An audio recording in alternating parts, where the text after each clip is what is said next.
জিনিস খুব কমন বিষয় জানেন তো, সেটা হলো অনেকেই বলে স্যার আমার হাত পাগুলো সরু কিন্তু পেটটা বেশ মোটা, ভুঁড়িটা এত বড় কিন্তু হাত পাটা বেশ সরু সরু, বা ধরুন দেখে মনে হয় খুব রোগা কিন্তু পেটের সামনের দিকে মধ্যপ্রদেশ একদম পুরো উত্তরপ্রদেশ দক্ষিণ প্রদেশ সব রকম একসাথে হয়ে যায়, মানে সব দিকটাই কভার করে ফেলে। তো এবার ব্যাপারটা হচ্ছে দেখুন, একটা জিনিস খেয়াল রাখবেন, হেরিডিটি ইজ ভেরি ইম্পর্টেন্ট। আমাদের পূর্বপুরুষেরা বা ধরুন আজ থেকে 100-200 বছর আগের দেখলে তখন প্রতিদিন খাওয়া দাওয়া পাওয়াটা একটা চ্যালেঞ্জ ছিল, আর সেই কারণে আমাদের গঠনগতভাবে আমরা ওইভাবেই তৈরি যে আমাদের যে কোনো খাওয়া দাওয়া সঞ্চয় করার একটা জায়গা থাকে, এবং সেটা হচ্ছে অ্যাবডোমিনাল। মেয়েদের ক্ষেত্রে একটু লোয়ারের দিকে যায়, ছেলেদের ক্ষেত্রে একটু আপার অ্যাবডোমিনাল হয়। এবার বিষয় হচ্ছে এটা দিস ইজ ভেরি কমন, এটা হেরিডিটি অনুযায়ী আমরা সকলেই পাই, আপনি আমি সবাই পাই, এবং এটা আমার পূর্বপুরুষ থেকেই হয়ে এসেছে। এইবার বলবেন না তাও কি করা উচিত, তাও আপনি যদি proper adequate amount of protein নেন যেটা শরীরের মধ্যে স্প্রেড করবে, মাসলসগুলোকে গেইন করবে,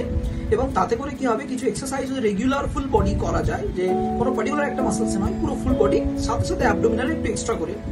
এটা করা গেলে অনেক সময় কি হয় এই ফ্যাটটা বা ধরুন এই মাসলসগুলোর একটা ব্যালেন্স হয়, যাতে করে আপনি একটা সঠিক স্ট্রাকচার।